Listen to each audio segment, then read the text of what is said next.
Minutes for that to catch in. Of course, I start at the bottom slide instead of the top, and there we go. Okay, cool. All right, so at this point, we're recording and ready to go. So thanks, everybody, for being here. I'm going to kind of stall for a minute or so and give some people a chance to get on. It looks like we've got about 20 people right now, but I'll give some folks a little more time. I guess we start by saying thank you very much for coming. We appreciate it. I know everybody's got busy days and lots of stuff to do, so we certainly appreciate you spending a little time with us with Black Iron. We'll kind of get into the purpose of the meeting and kind of what we're going to cover here in a second. But for most of you, you're existing clients that we know and have worked with for, in some case, years. As we've gone through this, I think there's a couple of people here who don't know who we are, so we're going to spend 30 seconds maybe. Peter is kind of telling the people who don't know us who we are. So, for everybody who does, just kind of take a break and have a drink of coffee there. But then we're going to launch into the presentation right after that. So we appreciate you guys being here. Peter, it is 10:01. Do you want to kind of crank up right now, or how do you want to? That call right now. Yeah, we can wait another minute or so, or we can start. I mean, I think it's we're probably good to go because we want to make sure we get through everything. So. Yeah, exactly. Yeah. Yep.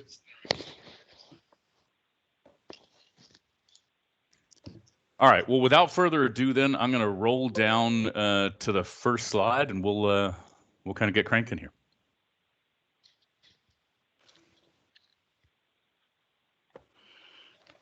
You want me to do it, Jen? Yep, take it away.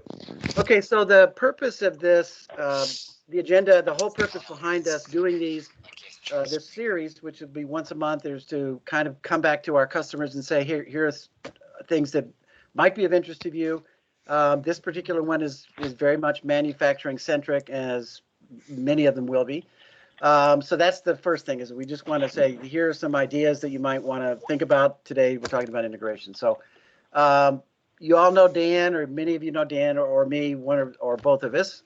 We started the company in 2007. We'll get to a slide about that in a minute.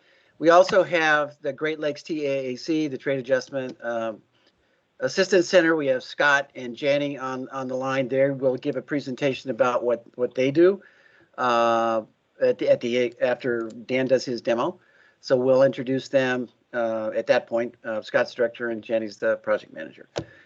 So the first thing is I'm going to give a very quick, hopefully it doesn't even take 10 minutes, overview of ERP. What we really want to do is talk about the different ways, the methods that could happen, and then Dan's going to do a demo. We will have questions then about integration. Then we'll jump into the Great Lakes TAAC presentation. Then we'll have questions about that, and then final questions and wrap it up. So that's what we'll do. Okay. So most of you, as Dan said, most of you have been, or you're customers of ours, but we've been doing this for a long time. We've done over 2,000 projects. We've seen pretty much everything. We always say it's a little bit like the farmer's insurance. We know a few things because we've seen a few things.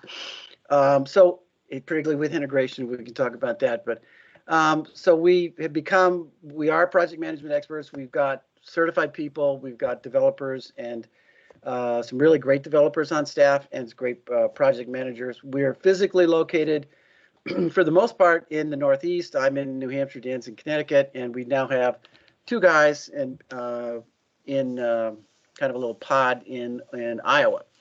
So that's who we are and what we're doing. Sorry, my mouse went off the page. Hold on. There we go. So real quickly, what we have done, and when Dan and I did this, started it, we came from big company backgrounds. Dan worked for a company called JDA and for a big accounting firm before that, and I worked for SAP, some other big firms. We kind of decided that we wanted to do small and mid-sized businesses. We've pretty much stayed in our lane in terms of Salesforce. So you guys kind of represent the kind of customers that we do business with. We have never really chased really large stuff, so we've stayed true to that. every deal that we have, I mean, there's a partner, it's either Dan or I, that's involved. So it's not a big, we're a boutique. I don't really like that term, but we're a boutique consulting company. So you deal with us. 17 years as a Salesforce partner. We really have done a lot of things. In the average length of a person, all of the people that we have come to us from a Salesforce position, either in private industry or another consulting firm, but they all have real world Salesforce knowledge. And so I think that also helps us help you solve your problems and bring that to Salesforce. Okay, so what we're going to talk about today, our part of it is integration. There are all kinds of ways to think about integration. We think about it, really there are three ways. There's, it could be one way, which is the simplest way, and that's what Dan is going to demo. The main thing is that the ERP systems have lots of data in it. And once we get the data out of them, we can do all kinds of things, as Dan will show you. So the simplest way is the first one there is getting it. We've not had an instance where we couldn't get data out in one way or another. The best way that we like to do it is with what are called SQL views, but basically it's a one-way street out of the ERP system, and we get the data into Salesforce, and we can do all kinds of things. So that's what Dan we'll talk to you about. A second step of that would be a bidirectional integration, where you're taking information out of the ERP, putting it into Salesforce, doing things in Salesforce, or starting some tasks in Salesforce, and then writing that information back over to the ERP. The constraint there is always, will the ERP let you do that? And in most of the newer ones, where there are APIs, which are the tools that let us, the systems talk, we can do that. Some of the older systems that we've done, and I think we've done 300 plus integration projects over the years, they just won't let us write back. So there is that constraint. We won't really talk about those. We're happy to, talk about that offline at some point. But today we're going to talk about the simplest and the most straightforward piece, which is just straight out taking the information out of the ERP and pushing it into Salesforce. The last bullet there is a ETL, which is extract, translate, and load, is what that stands for. It's basically tools like Scribe, Informatica, Jitterbit. Salesforce has some tools that are really great. There's Heroku. There are different ways. We have found in our segment, which is companies that are your size, that those can be expensive because those have licenses. They have costs, ongoing costs. The ROI is not always there. And our approach has been to just take it and make it as simple as we can, because maybe we want 50 data points that come out of the ERP and go into Salesforce. Larger companies might want to be able to do things, and a tool would make sense. And it does make sense in some cases, but we're also not going to talk about that today. So what Dan's going to show you is what we call is a one-way out is server-based integration. Well, I'm going to show you data, right? The method that it gets there is almost immaterial, but yeah, right. Essentially, yeah. Okay. So the bottom line is let the ERP be the ERP and let Salesforce be the platform. ERP systems are built to be highly transactional, to crunch a lot of data, do a lot of things, but it's not always the easiest way. Viewing the data and doing things with the data, as Dan will show you, is not necessarily an easy thing. So Salesforce is not a transactional system. ERP are transactional systems. So that's the beauty of Salesforce, is it gives us the tools to let you leverage your investment in ERPs that are not going anywhere, but get that data out and actually do things with them. So that's what we wanted to bring to the fore today, and that's what Stan's going to show you. Cool. All right. And I'm going to kind of jump in here now and talk, and Peter and I will kind of go back and forth until we get the demo put together. But basically, to Peter's point, ERP systems are by design complicated, right? They're detailed, and getting data out of them in a way that sort of makes sense can be challenging, right? they're basically built for the product level, right? They're built to roll up bill of materials. They're built to kind of take assemblies and figure out what the cost is for that stuff. They're built to, do accounting so that inventory movement in and out is at, LIFO or average cost or whatever it is. And all that data is stored in the system, but getting it out into a way that makes sense can be challenging. So what we say, and what Peter was saying, and I'm sort of reinforcing, is that once we get that data into a system that's got a really good visual engine, that's got a really good reporting engine, that's got a really good dashboarding engine, we can use that information, tying it to CRM information we already have, stuff like pipeline, deliver it anywhere, right? Deliver it to your phone or to your computer or your tablet, and make that information much more kind of customer-centric or product-centric or record-centric in the system so that we can make sense of that. So yeah, let's check that out. I want to make sure that you guys can see the screen. So at this point, can you see Salesforce? Yeah. Okay, cool. I'm going to turn my camera off so I can kind of focus in on this. So kind of right from the start, we don't want to, let me see if I can move this out of the way. We don't want to kind of do an overview of what Salesforce is and kind of how the engine works, because most of the people on the phone have been customers for a while. So we're really not going to kind of do that work. Instead, we're going to look at Salesforce and talk about things that can be different. So you're used to a home page with basic data on it. You probably got some pipeline information and that kind of stuff. We can take information from your ERP, though, and make that part of the homepage, right? So in this example, we've got, accounts information for this year, last year. We've got product information this year, last year. At this point, we've got some shipment forecast kind of information. So the data that we've got in the ERP can immediately be presented out to the users. And it can be different, as you guys know, for different groups of people or different disciplines or different departments in the company.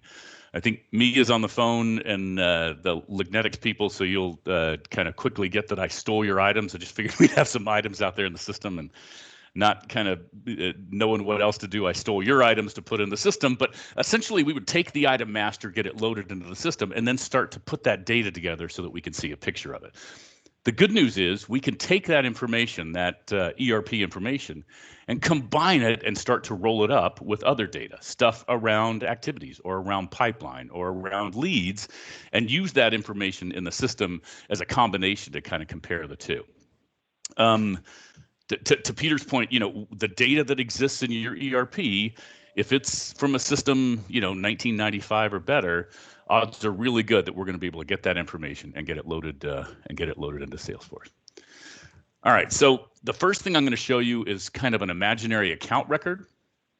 I'm going to go into Ohana Depot, which bears striking resemblance to a certain depot in Georgia.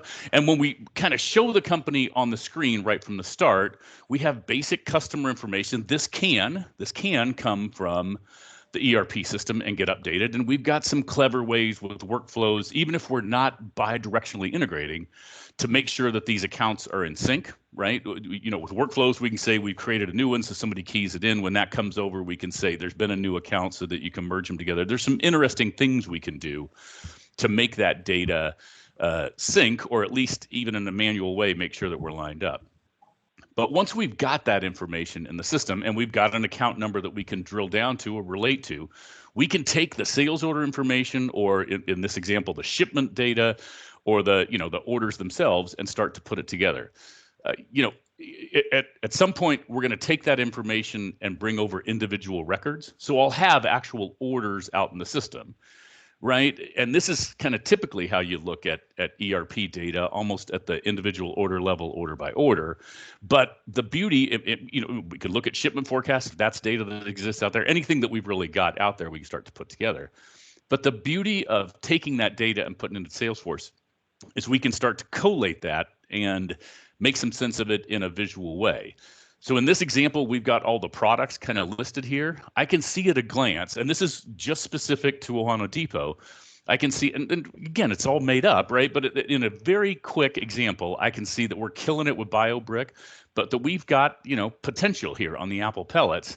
And in Hickory and maybe in Softwood, I can take a look, and I know when I walk into Ohana and start talking to the sales reps or the buyers there, I've got a plan, right? I know what I'm going to talk to them about. I know what's selling and what's not selling, and I've got that information. I can look at orders. I was going to fix this, Peter, and I forgot.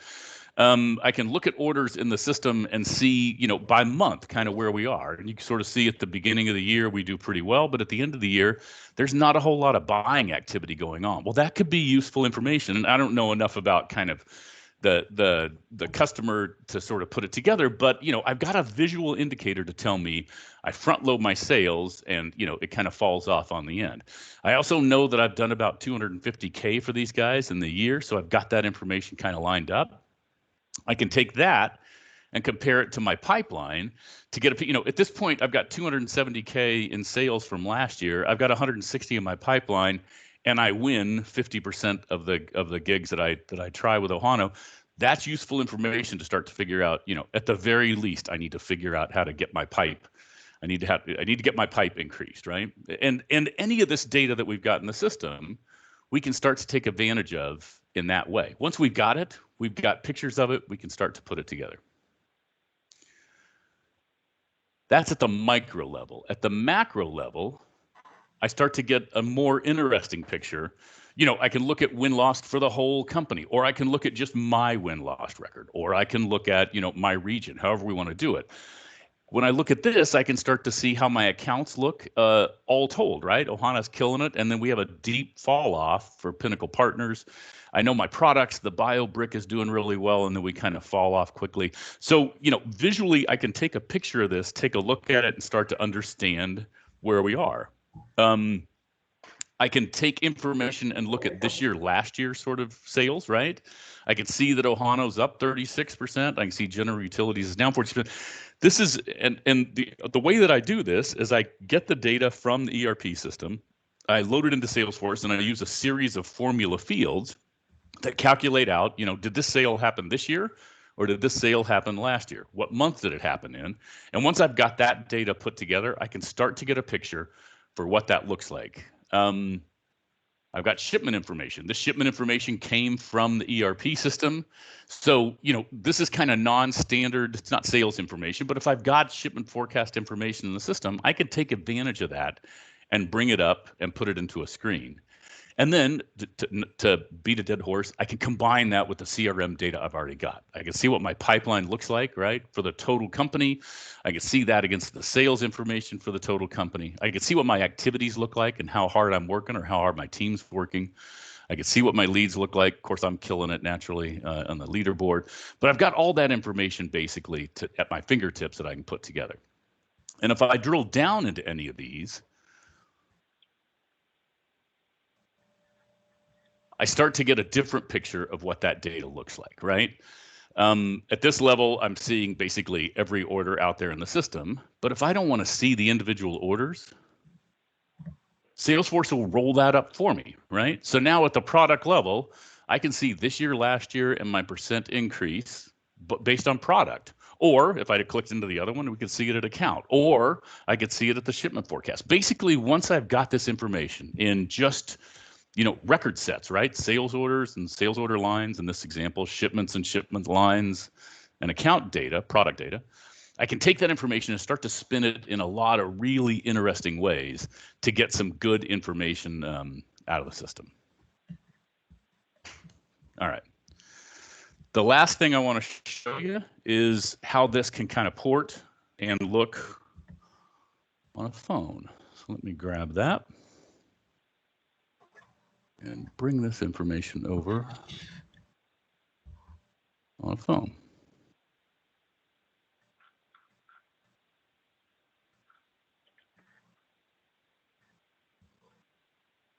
There we go. Can you see this kind of rendering of a phone? Yeah. Okay, cool. All right. So basically the same information that we were looking at earlier on our computer is available through the phone, and the same kind of visually useful data, right? Right back to here's my orders by product and kind of how that looks in the system. So I'm not looking at this at night in the hotel room, or I can, but I don't have to. I can look at it in the parking lot before I walk into Ohio Depot and start to understand kind of where we are on all this data, right? What do my orders look like? What do my accounts look like? What's my pipeline look like? What's my win-loss? All this data basically is available to me kind of right, in the parking lot before I walk in. I can see a snapshot of how I'm doing as a sales rep, right? What my orders look like. In this case, it's a demo org, so what my cases look like, what my calls look like. All that data basically is in my pocket, and I'm carrying it with me. And it's not really, any more complicated in terms of visually looking it up than it would be to do on a computer, right? I just clicked on this, and we're right into the dashboard so that we can start to see that data right on the phone. And once you're here, you can take advantage of all the stuff that the phone kind of does on its own. We can post activity calls. We can post chatter post, right? We can take pictures out of the client. If that's something that we need to be able to do, I can grab that information and bring it in from out in the field. Basically, take those pictures, have them loaded directly into Salesforce as a particular record. All this basically is available in terms of the integration on whatever schedule that we put together. So the sales data is as relevant, as refreshed as our job is that we run to kind of make that happen. Peter gave me extra time, and so that only took me 12 minutes to do. So I've got 3 minutes. Maybe we kind of jump into questions from here. Are there any questions? Does anybody have any comments, any feedback, any? Yeah, Dan, one thing I would add is that you showed sales stuff, and that's where it's really obvious the usefulness of it.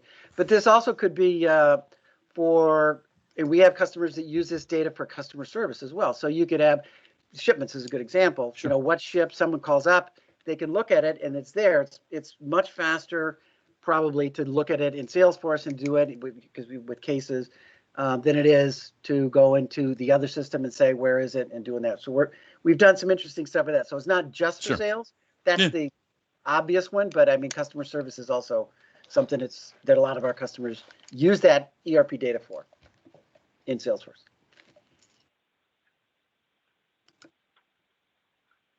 Cool. Okay. So questions, comments, any? Yeah, I had a question for you. Yeah.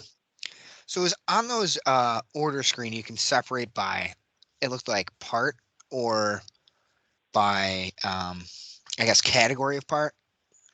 So if we sell O-rings, but we sell 50 different O-rings, and we have a category for O-rings, do we have to have that in our ERP system already, or can we use that just in Salesforce? As long as we can define the O-ring at the product level, even if whether it comes from ERP as a product category or whether we sort of formulaically decide or even pick list decide in Salesforce, as long as I've got that data, I could take it and make this, instead of product level, I can make it family or category level. Somebody's just gonna have to tell me what category it belongs to, right? Right. Okay. Got it. Thanks. Anybody else? Oops.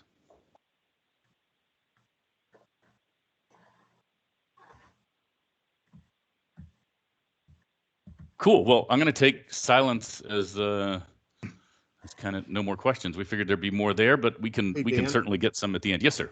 Sorry, buddy. It's Terry O'Grady.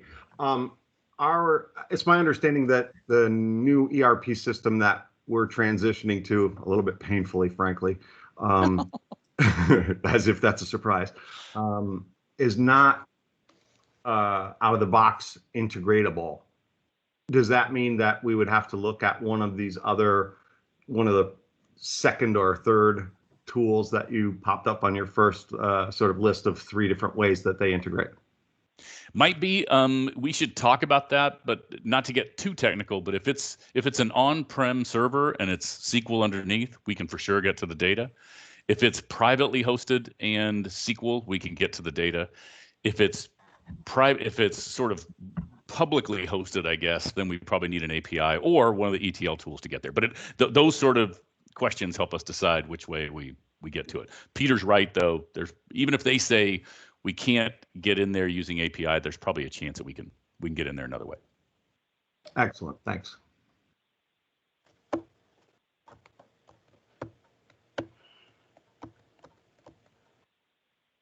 Yeah, Dan, you might even tell, I mean, we have a second, the instance where we took data from SAP and we got it through kind of we figured out a way to that they could do it on the SAP side, export that to a report, and we grabbed it and parsed that out. I mean, so there are a lot of ways. I mean, that's an extreme one, but that we can, getting the data out is probably not the problem. It's if we have to write it back could be a problem, but and again, we're not trying to get the entire database out. We're trying to get 50 pieces of 50 data points or maybe 100, but different things out. So it's not like we're trying to take all of the data. Yeah, it kind of reminds me of, I saw Jennifer on the line from Zeochem. We kind of did a non-standard integration. We're pulling information from various places right into Salesforce, a series of Salesforce custom and standard objects. But it was like going to find all this data in various places. And we still, we figured out a way to, And it has been a huge benefit to have that integration. Thank you, Jennifer. Great for our sales team. I didn't know if Paul was here either, but one of the things Peter talked about SQL views and kind of building that to get to that data. I'm one here. Other thing. Oh, cool. There he is. Paul King, everybody Paul King. And so they didn't have the bandwidth on the Jacko side to build the SQL views themselves. So if you guys need our help, we can even, as long as you know the data, and Paul knew the data really well, we don't let the technical problems of building out those queries be a barrier to success, because we can do that for you. We've done it in the past. And it worked well. I didn't say I knew the data very well. It took me time, hours and hours, weeks. That's right. To learn the data, but yes. But eventually, yeah, the plan comes together. It's all beautiful. Cool. Thank you, guys. All right, cool. So I'm going to click here and go back to the presentation. Oh, and I turned off sorry. I've got to redo that.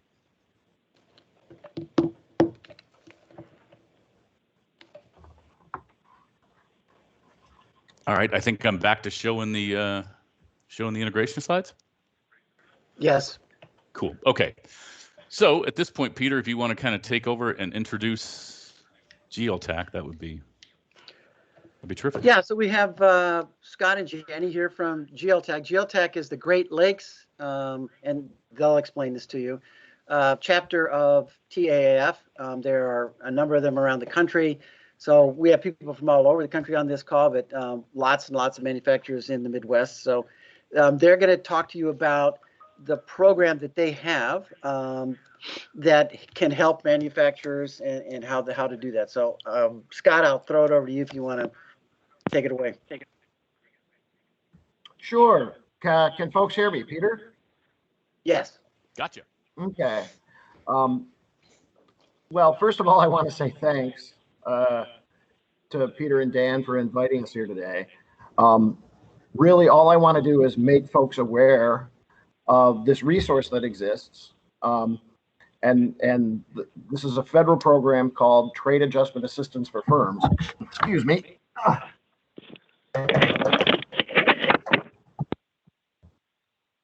I was having some connectivity problems there, so I called in as well and I had to hang up. So back to it. TAA for Firms. This is a small program. It's actually the only federal program that's specifically designed to help small manufacturers that have been hurt by imports. What it does is really it provides matching funds for companies to do business improvement projects using outside private sector consultants. So, the kind of work that Black Iron does is certainly covered by this program. The eligibility, so this program is targeted at companies that have been hurt by foreign competition, and the eligibility is a company must have suffered a recent drop in sales, as well as a decline in employment for the same period. And then we, with the program, would have to document that some of those sales were lost to imports. The maximum co-funding a company can qualify for is $75,000. So Janie and I are located at the Great Lakes TAAC, which is at the University of Michigan. But again, there are 10 other centers across the US, and they run this same program. Could I have the next slide, please?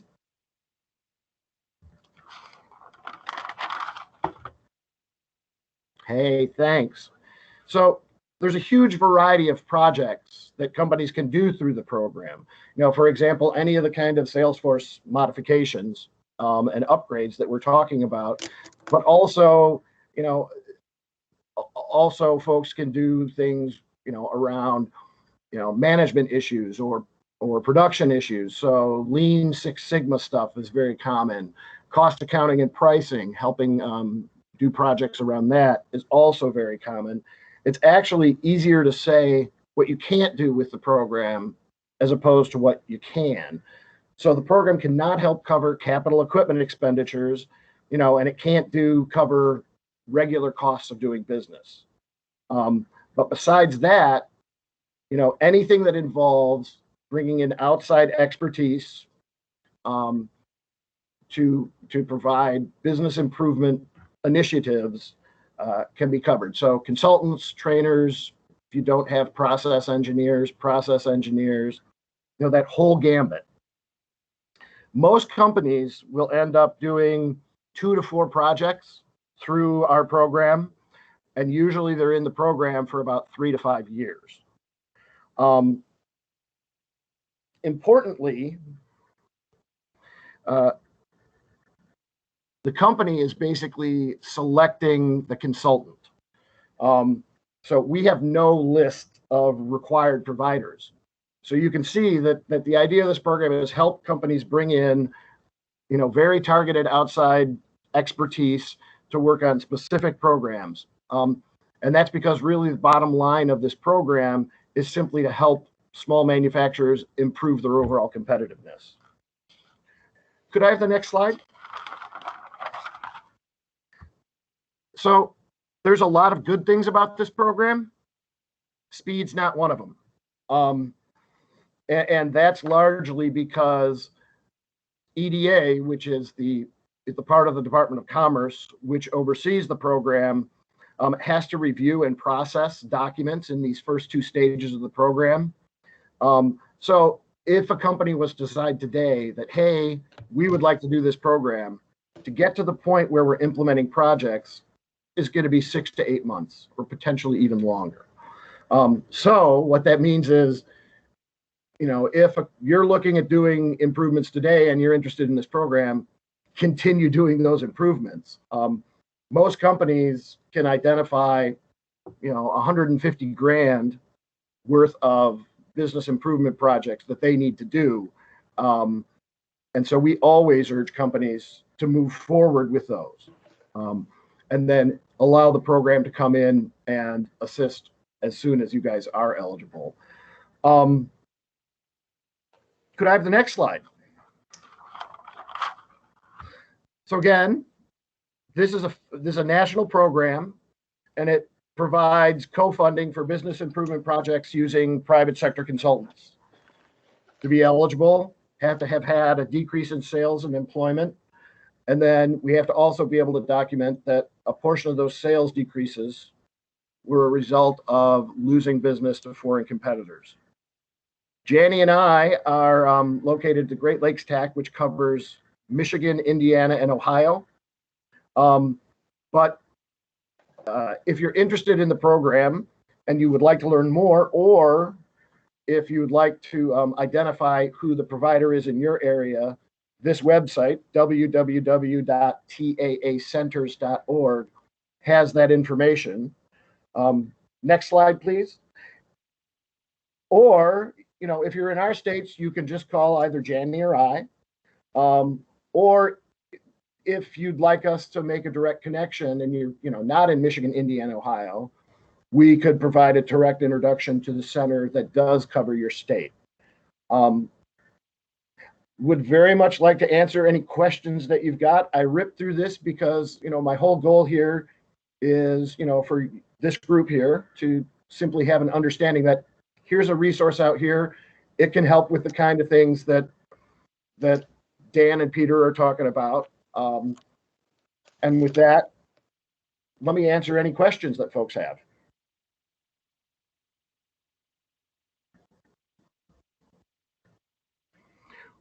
One of the things I'd like to stress is that there's really a broad array of the kind of projects that folks can do. And that, coupled with the fact that people can use any provider that they want, is really the true strength of the program. Thanks a lot. Okay.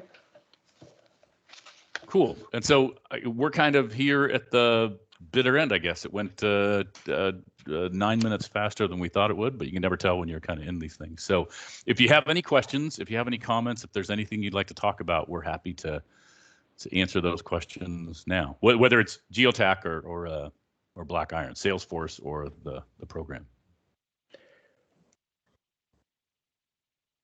And the other thing is that we will send this a follow-up email about this, but ideas for future things. We already have decided on the next topic for next month is going to be quoting and CPQ, Salesforce CPQ related. But if you have ideas of other things that would be interesting to manufacturers, we'd love to hear about those as well.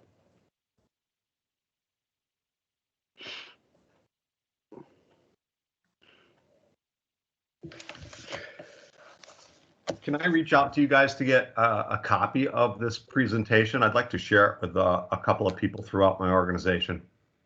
Yeah, my thought is after this, I'm going to download this. Microsoft Teams doesn't let me share the link for whatever annoying reason. So I'll load this. I'll download this, put it onto YouTube, and I'll mail out the link to everybody who was on this, so you can watch it that way. And in that email, to Peter's point, we'll start talking about the next one. The next one, we're going to have a customer talking about CPQ and kind of how their deployment helped them put things together.